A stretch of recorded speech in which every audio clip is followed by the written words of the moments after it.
Welcome back, everyone. This is episode 4 of the Speculation Station podcast. Today, we'll be talking a little bit about AMG, its current situation. We're going to go through a double dash of quick tips from each of our speakers today, and then we'll go into talking about the development league that I have planned for the Dallas community. And finally, we'll end with an elevation section, as always. So, there have been some shockwaves in the community lately, obviously, with the axing of Worlds by AMG. And I would like to say that although Worlds is ending, the world is not ending. The core of the Armada community has been competitive play for years on the local level. Although everyone aspires to make it to the final tournament, throughout the year it has always been going to store tournaments and going to regionals that where a lot of the fun was had throughout the year. Now that we know more about the monetary situation within Asmodee and the recent disclosure by the Embracer Group by putting all of the debt on Asmodee, it kind of gives us a better perspective as to why Worlds was cut after AMG put out the announcement talking about how much money they were spending on it. So obviously we see where AMG was kind of put in a tough spot and why they needed to axe Worlds.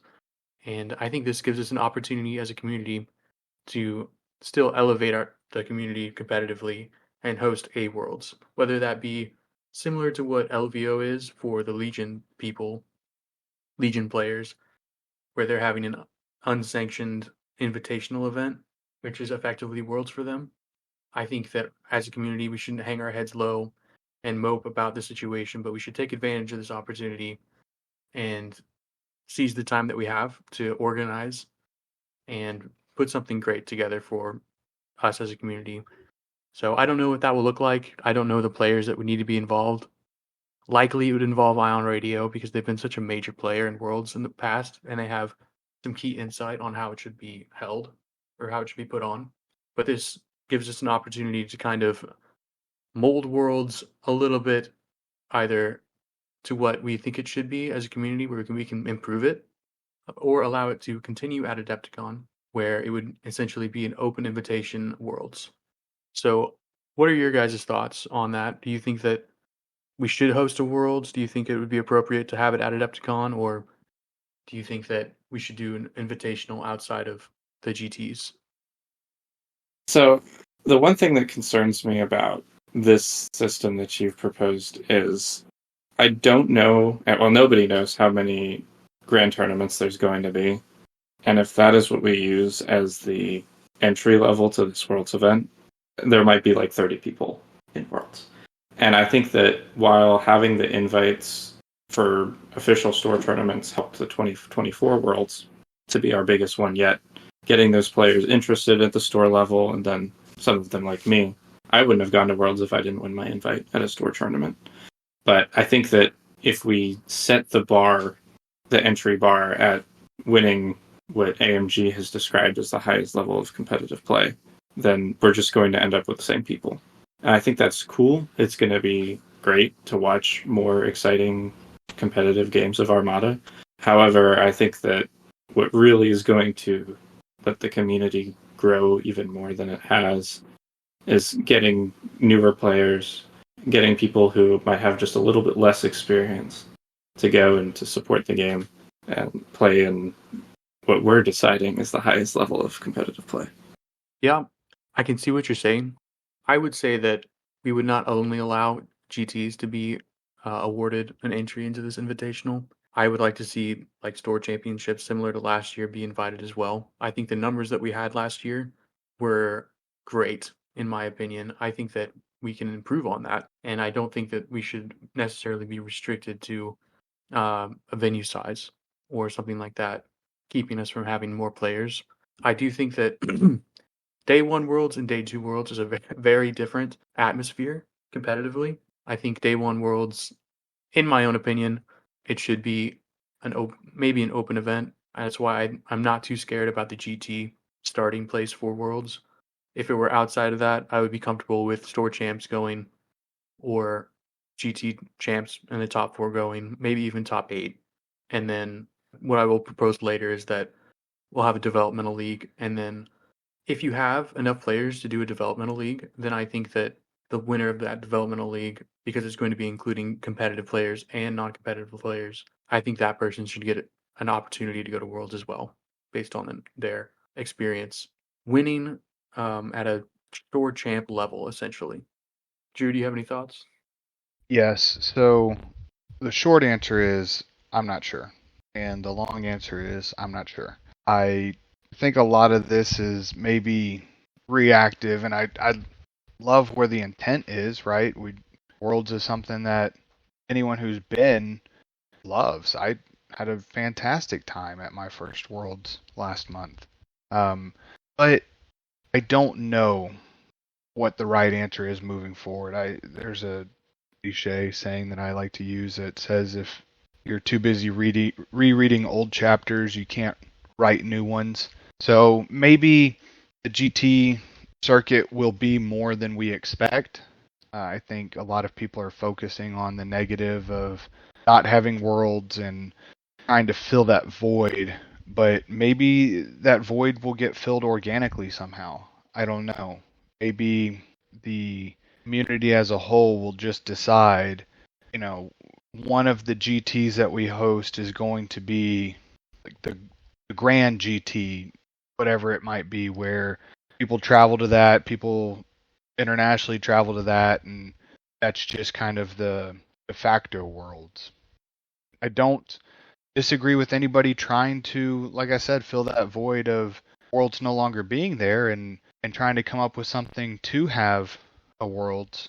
But I think it might be a little too soon to tell, and maybe we should see how some things shape out and see how the pieces fit in together. I mean, we don't even know what GTs are going to look like, to be honest, right now. And if we can spread the GTs have to have 32 players, right? And that's a lot. Most Worlds Open qualifiers, I don't think, got to 32 players. And so instead of having 120 people at Worlds and having 3 or 4 GT level events, maybe we can have a bunch of GTs and people just travel to the GTs in order to get to those 32 slots. Spread them out a little bit so that we can have legit grand tournaments. But again, I don't know. I think it's a little too soon to tell. I guess to piggyback off of that, I think that I think there's perfectly healthy reasoning in having this discussion and trying to propose ideas to plan Worlds 2025 plus. And I think that whether it be at LVO or anywhere in the world, I think that what we need to be is like in solidarity. And if this podcast or if any one voice is able to unite people, then that's exactly what I want. I think that the worst thing that we can be is divided, where everyone's like, I think it should be here, or I think we should do this. And that's not really getting us anywhere. True. There has been that discussion within the shadow community, I guess we'll call it. Along with the shadow meta, there's leaders in the community that have talked about what will happen whenever Armada gets dropped as a game, when it gets discontinued, if that ever does happen. That's kind of optimistic. I think every game ends up finding its end, except maybe super successful games like Warhammer or something like that. To be fair, though, Warhammer has been through, I think they're on 10th edition now, or maybe it's 9th edition. I don't play the game, but I know that they have been through, cut, and scrapped so many ideas. And Games Workshop, as a company, is able to do that just because they have the following, right? Mm-hmm. AMG is a smaller company, or other small miniatures games companies don't have those means. I've been recently getting into a game called Malifaux, and they're on their 3rd edition. But 1st and 2nd edition looked really, really bad. And now they've been keeping it 3rd edition. And, if there was some kind of rules change that would put it into a 4th edition, because of the small player base, that could just ruin the game, But Games Workshop is constantly getting new players for Warhammer. And if they decide tomorrow, hey, let's make 11th edition, people are going to continue to buy those products. Unfortunately, we don't have that luxury. We have much smaller community, which isn't a bad thing, but it does mean that we have to take we have to err on the side of caution, I suppose. We don't have the luxuries that GW has. It's true. The Armada community and a lot of the ex-FFG games, including Star Wars X-Wing, Star Wars Legion, and Star Wars Armada, have gone through at least a couple periods each where they hit a road bump and players fell off, interest decreased, but currently the state of the games, I think, are widely regarded as the best in their health per game. I take that back. I cannot say that about Legion because I've heard some things about the rules that got changed that people don't like. But that also may be a bias because the people who didn't like the rules ended up leaving. So the community kind of evolves as it goes through time, and I think we've been rather lucky that our game hasn't been touched with a heavy hand really. We get a little bit of updates every so often, and sometimes it gets a little out of hand, but then it got corrected. So talking about you, Commander Kin. Right. If we as a community can survive onagers existing and flotilla spam existing and Commander can, like, heck, if we can survive the fact that in 2022 AMG said that they were not going to be making any products for this game. We've made it 2 years now without any products for this game, and we're still perfectly healthy. Even if Asmodee goes bankrupt and AMG goes bankrupt, and we will never see even the glimpse of Rapid Reinforcements 3. There's still going to be people playing this game, and it's still going to be great.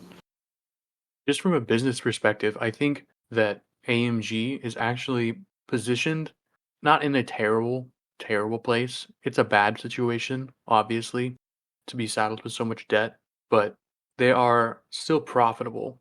I said AMG. I need to correct myself. I meant Asmodee. So they still have several licenses that are very popular. They're still making money. I think that, I mean, I hope for the best. But if they were to be sold as a company, Asmodee, then I think there would be somebody to come along and pick it up, and that might see a new invigoration on developing things, which could be positive for us. Really, we don't know what's in store for us in the future, but I think that orienting ourselves towards having a positive outlook and positive perspective on worlds, whatever that may look like next year, is necessary for our community. So now that we've said our piece about the LVO or Adepticon world situation, I'd like to go into a couple Armada quick tips. We're going to call this the double dash. So each of us has 2 quick tips for newer players or players who have been in the game that might need a refresher. So we can lead off here with Drew. What's your first quick tip? So for my first quick tip, I think it is important to think about the game in game terms. So we play the game on a 3x6 mat. 3x6 is just arbitrary. It's 3 feet by 6 feet. But the game doesn't use feet. The game uses distance 5, long range, speed 4. So one of the most revolutionary things I heard ever for Armada, it just completely blew my mind how simple it was, and I've never thought of it this way, was on the Armada podcast when Fox talked about how big the board space is in speed. I think it's like 12 speed wide, and so then it's 24 or 12 speed, wide, and then 24 speed long. Which now I can't help but think about it that way, And where is your speed 3 ship gonna be if you don't change its speed? Where is your speed 2 gonna be if you don't change its speed? All those kinds of things, and so these arbitrary concepts of distance and speed are something that it's not always 1 + 1 = 2 or 1 + 2 = 3, because distance 1 is longer than any of the other distances. The medium range is the shortest band, so it can be difficult to maybe wrap your head around that, but it's important to note. Man, if you've never thought about, like, the fact that you can take a Mercy Mission ship and just go speed 2 every turn, it'll land in the opponent's deployment zone. Like, obviously you're not going to do that most of the time, but maybe you need to sometime. I designed a fleet at one point that was a Radis list that I was able to, just off of jutting things through Radis and Profundity, I was able to put stuff in my opponent's deployment zone at the start of turn 2. And you don't really think about those things unless you do exactly what Drew said. My first quick tip is knowing when to netlist. I think that me as a person, I want to be really creative. I want to make new ideas, and I want to be known for like a really cool list or something. Like in my local meta, I'm kind of known as the guy who tries to make trench work too much, just because I try to make trench work too much. But the issue with that is when you're learning the game and learning interactions. The issue with that is when you're learning interactions and things, it can be important to take a step back and see what other people have deemed a strong list. That way that you don't have to worry about fluff that you might have added because you think that Overload Pulse is a good card. Overload Pulse is a fine card, but regardless. And then there are also times where you shouldn't netlist. I think that Peter Saber's Starhawk list that won Worlds looks awesome, but no one's going to fly it like him. And if you expect just because the list is good and you can take it to a tournament and do well with it, you might, but you also might not because, it's not your list. Stealing is a resource, and it's also something that you should be cautious of. I like that. Stealing is a resource. Okay. Yeah, I do think that maybe the first thing beyond knowing when to netlist is giving netlist a shot first whenever you're playing as a new player. I think a lot of new players will play with what they can get their hands on, and then that kind of, depending on the faction they choose, kind of orients their play style based on that. And so it leaves like blind spots in your playing. And so expand your horizons, whether you're netlisting or not. That would be my addition to that. My first quick tip is when you buy a ship, try using the cards that come with the ship to build a list first with it. I think this is important because each of these cards that are being put out with the ships that you're buying were made for that ship in one way or another. And it can kind of clue you in onto what the ship is made to do, how you should be flying it by looking at the upgrades that come with the pack. I think the best example of this, or maybe just my favorite example, is the fact that Medical Team comes with the Liberty expansion. So the MC80 Liberty comes with 2 braces and a redirect, and it doesn't have a contain unless you bring the special title, Endeavor. However, for 1 point, you can have effectively something that keeps another player from wanting to resolve those critical effects. Taking Medical Team is something I love to do because it forces the other player to say, I might put a critical on this person, or the damage card that I give them will just be completely removed. And I will admit that was a recent errata change as of, I think, just before LVO last year or this year, however that works out, depending on if you're thinking about the season or the actual year.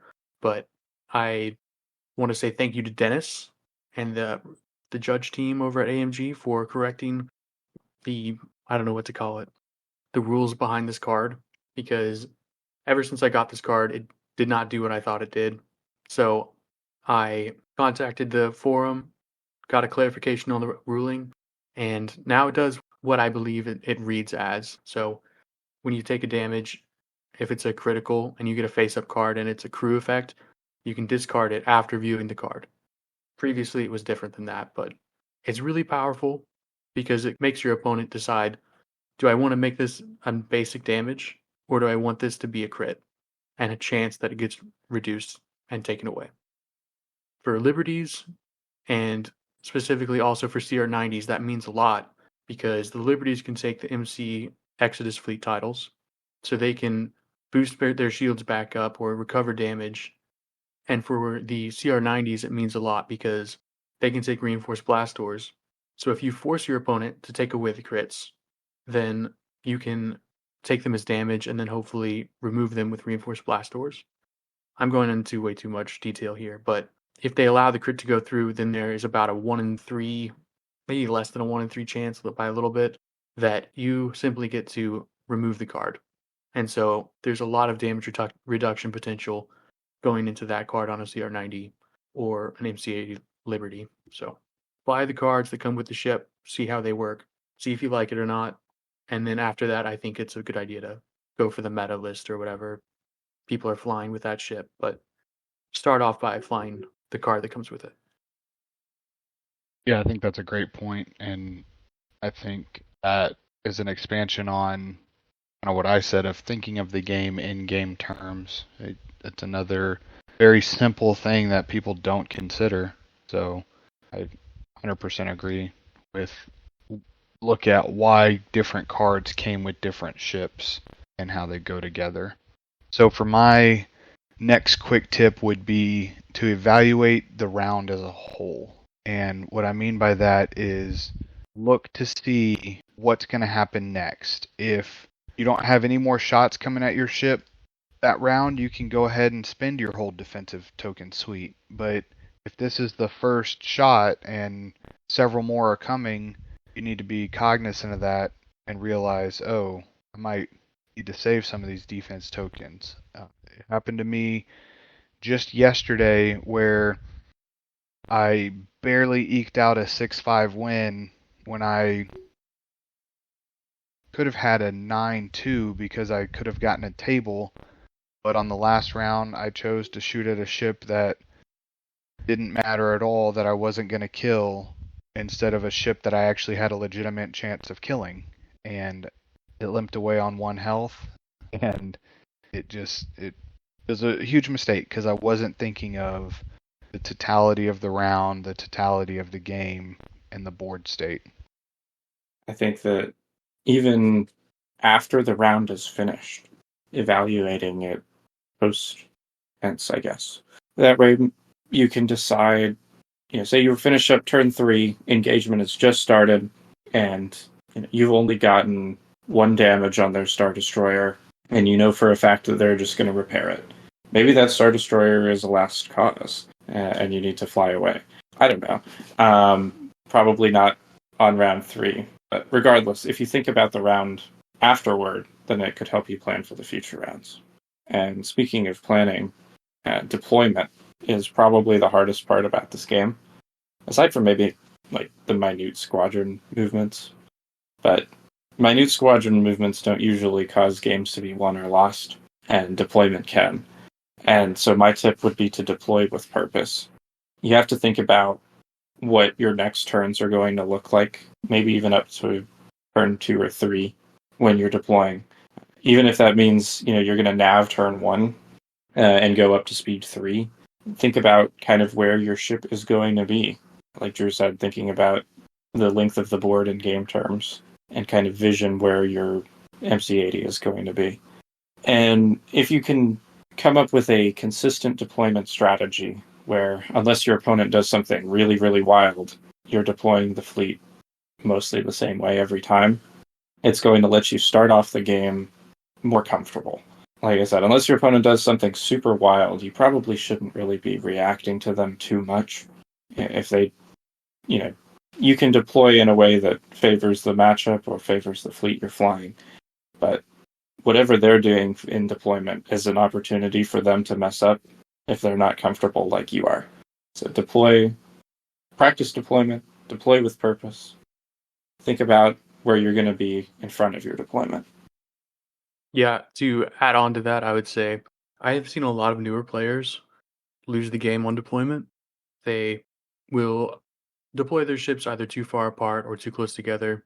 They don't take into account the speed that the other player can go. And the reason why navving as a new player is so important is because you can lose the game in deployment so easily.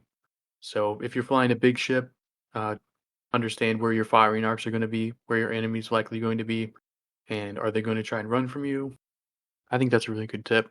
And I think it's something that every new player actually struggles with. I remember one of my first games, I played Abandoned Mining Facility, and I hid behind a dust field, dropped to speed 0 with all my ships, and was just going to farm and continue farming until I needed to get out, and I'd start speeding up.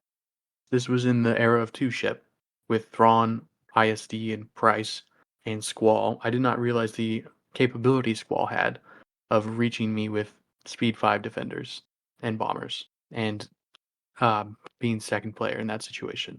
So it was a bloodbath, and the game was over rather quickly, but I learned some very good lessons from that. My second quick tip is a loss is only really a loss if you didn't learn anything from it, if you did not learn anything from your game. So that goes, that kind of goes hand in hand with my example right there, where I really messed up, but I was able to learn from it, and from that, I become a better player. So if you do everything right in Armada, there's still a chance that you lose because it's a dice game like all games that are fun, right? I think that's a Star Trek quote, right? I've never seen Star Trek, but I don't think that they said if you do everything if you do everything right in Armada, you still could lose because it's a dice game. Okay, not Yeah, it's Kobayashi Maru, page 3. okay. Talking about Armada doing everything right because it's a no-win situation. Yeah. I think Picard has a quote where he says, it's possible to do everything right and still lose. In Armada, that comes down kind of to fleet components. Like, does my squad 134 beat his squadless? Or are all of my ships going to die and I'm going to get tabled? So it's something you got to know beforehand, like if you want to engage or fly away, which is an option in Armada, which I think is actually strategic and a good game design. That's something you learn over time after you have a taste for what different archetypes are like. All right, so now that we've wrapped up our double dash of quick tips, we're going to move on to our final topic for the day before we get to our elevation section, and that is the developmental league that I'm trying to implement here in Dallas. I'm going to lay down the ground rules for it, or the foundation, and so that goes as follows. The developmental league will take place over 6 weeks total of pool play. There will be one game per 2 weeks, so a total of 3 games. Your lists can be changed between each battle, and so this is part of the developmental part where you can improve a list, you can fine tune a list, or if it's not working for you, you can take the list, throw it in the garbage, and start over. Additionally, I like that this gives the players the opportunity to make a game plan against their opponents. After you know who you're playing against, you can form a game plan against that person, kind of like you would in a normal football season or soccer season, however people want to view it. You can game plan for a specific player. So competitively, I think that it adds a new element to the game that's kind of fun. And then in a development sense, it gives players an opportunity to continuously improve their list. And the added benefit is there will be partners. So each player will be assigned a partner, and we'll try the best in our community to assign it based on age in the community. So some of the oldest players will get some of the newest players, and then we will help them along and give them pointers. So you'll meet once a week, or not once a week, pardon me. You'll meet once every other week, hopefully before your game, to give comments and critiques to each other's lists. So this, I think, will dramatically help speed up the learning curve process for learning players. I think it will be a fun opportunity to make something that is consistent in the community and that is going to be fun. So at the end of this pool play of 6 weeks, there'll be a tournament. The top half of players will be in bracket A. The lower half of players will be in bracket B. And they'll have 2 side-by-side in parallel tournaments. And the winner of bracket A will have be crowned the champion of the league. The winner of bracket B will be the champion of the developmental section. And the winner of bracket B will move up to pool A for the next league.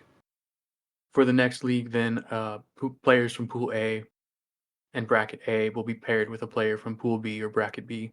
That way, we can continue this developmental process. And then I haven't decided how many leagues there will be per year. I think we'll start off with just one to see how it goes, see how the interest is. But I think this is going to be a great way for players to learn the game and be connected to someone that can give them feedback and fine tune their lists also. So instead of taking a list to a tournament and hating it on round 1, like some of us have, we can play a game, understand that, okay, this isn't for me, scrap it, start from ground zero, and build up something that will suit our play style a little bit better. Because this is going to be competitive on the upper echelon, in bracket A. I would like to see the winner get something like a Worlds invite because essentially, if we have 16 players, I think this ends up being an equivalent amount of competitiveness that we saw with the school championships. Do you guys have any thoughts about the league? Yeah, it definitely seems like an interesting idea. I don't know quite what the Dallas meta is like.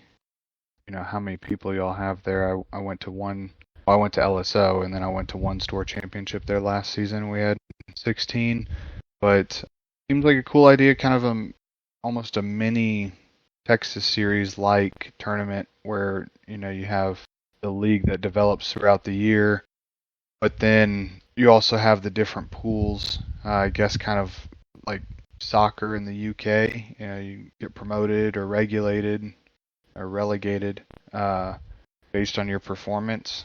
So that's interesting. Armada's a weird at there's not really an equalizer. People can get better at Armada. They certainly can, but I almost think maybe bracket B should have power limiting rules. Maybe exclude some very meta type things and focus more on actual development. Maybe say you have to bring a minimum of 50 points of squads, but a maximum of 100 points of squads. That way, everybody has some sort of squad representation on the table. Maybe limit your commanders or your ship somehow as well, just to get that actual flavor and variety of developing players. Because you can sit there and run an SSD in bracket B, and you might not be getting much out of it other than how to fly an SSD, and then your opponents might not be getting much out of it other than how to fly against an SSD, but that's not a very good representation of Armada. So I think maybe some kind of power dampening in bracket B would also be good. It's a good thought. Honestly, I think that any system that's going to focus on the newer player, I suppose focus on the not quite competitive yet player. Because honestly, playing competitive Armada is a lot different than playing Armada. And if you don't have any experience in a tournament setting, then it can be really intimidating to even to just show it to a like a store tournament. I know that when I was getting into the game with one of my friends, who have been playing card games and whatnot since I was 10, I was more than eager to go to a tournament, but my friend who had not had that experience was just like, well, I don't know if I'll do good. But having this experience where even if you're not winning the games, you're still learning and you're learning how to play competitively. I think if that's something that someone's even remotely interested in, could be a great asset. I do think that this is a good mode or vehicle for improving competitive play as well as non-competitive play. I think that what you've offered is valid, but I think that the idea mostly is for development of people who want to be on a competitive level. Right, 100%. And having a introductory thing rather than for my friend, his first tournament experience was literally a store tournament. And while this is a tournament at a store and it evokes a similar feeling, it's designed with the intention of teaching rather than the intention of winning, if that makes sense. Okay, I got you. Yeah, I'm actually excited for the A bracket and A pool play. If we make it prestigious, I think that locally it will be something that is desired to be won, right, among the community. It also gives you a chance to fine tune competitive lists against players that are also competitive. That brings us to the end of the podcast and our elevation section. So, in this section, we talk about one card or one interaction that needs to be elevated to improve the game. So, Drew, do you want to start us off with that? Yeah, so my elevation is squads. Just across the board, all squads, I think you should elevate their point cost by 25%. So probably had you in the first half, and then now you're like, oh yeah, I've heard him say that before. But anyways, I think squads are very strong in the game, and I think they dominate the game to an extent. And I get that it's a combined forces game and all that's fine. And we've been talking a lot about keywords.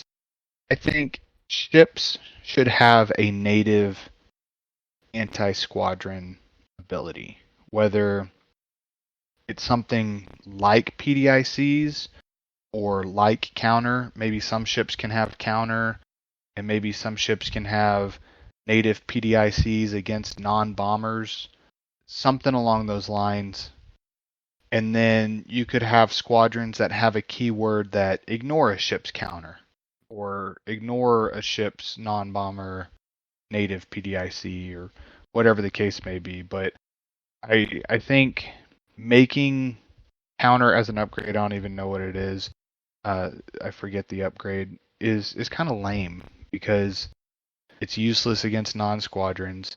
Or maybe even if a ship had like an anti-squadron upgrade slot, and that way you're not losing anything from your capability, but you're just a little extra prepared if you run into squadrons, and so you can stick counter or PDIC or whatever in that squadron slot, and it only affects squadrons.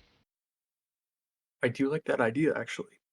I think it should be relegated to ships that are made to be anti-squadron, kind of like the Corvette for Imperials, or maybe it should just be on smaller ships. I don't know. That would kind of pull back the reins on it a little bit so that the smaller ships have an opportunity to shoot back, and the smaller ships likely won't be around for very long, so the amount of damage they're going to put out in return is not going to be necessarily very high. If it were relegated a little bit by using that idea, I think that would be cool. My elevation goes to the TIE Phantoms, which I don't think I've seen a single Phantom on any competitive list, maybe ever.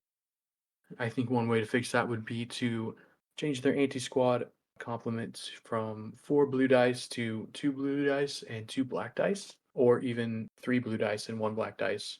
I think after that they become a little more balanced outside of Cloak. I think they need a little bit more teeth, just thematically. If they're in the shadows and then they jump out at you, 4 blue dice is pretty good, but without a reroll, it feels pretty bad. I've seen people with YT 2400s roll 4 blue dice on me, and I say that because I don't normally fly them, but they'll roll 4 blue dice on me and get 2 crits, 2 accuracies, and Torrent's not in range. So I know what it looks like, and I know how it feels to roll 4 dice and get no damage, and I don't think that should be the case for Phantoms. I think they should have a little bit more punch when they're coming out of their cloak or whatever, thematically. But in order to get them back into play, I think their points are fine. I think they just need 1 or 2 black dice in their anti-squadron complement. What about you, Bodhi? I honestly don't know what Phantoms are, like, lore-wise. I had never heard of them before I started playing this game. But what if they had Bomber? Like, double red Bomber? That would be too scary. I want it to be spicy. Could you imagine those with Sloan? Because then you'd get the Bomber Command Center reroll, so you're getting 2 red dice, Bomber Command Center reroll, and if one of them is a crit, you can reroll with Sloan to try and get an accuracy. So whenever they still have defense tokens and you're trying to strip them, you can hunt the accuracies, and then whenever they don't have defense tokens anymore, you're just doing punishing amounts of damage. Well, when they cost 25% more, it'll be worth Deal. it. So, I'm going to attempt to elevate the Hammerhead. When I teach people this game, and then I explain the ramming interaction, I have a 100% success rate of getting asked, can you make a ramming fleet? And there's like 2 upgrade cards in this game that let you do ramming stuff. And one of them is Geralt's Honor, which is really cool. And one of them, I don't even remember the name of, but it's an offensive retrofit, and it's not quite as cool. Actually, no, there's also the Superstar Destroyer title, and Starhawk title. There's more than 2 upgrades, but one of them is really cool, and that's Geralt's Honor. But the issue with Geralt's Honor is that you can only have one of them in your fleet. And so for all the maniacs who want to fly multiple hammerheads and just ram them. I think there should be like a task force. Like we have Task Force Argana and Task Force Antilles, like a Task Force Radis type of thing that lets you do 2 damage when you ram or something like that. Just to make it so that you can reenact that really cool scene where the hammerheads ram the Star Destroyer and blow it up. You know, have some cool cinematic ramming things that's not really underwhelming or really broken like the old Riken CR90Bs with engine techs. That's too much ramming, but a little ramming's cool.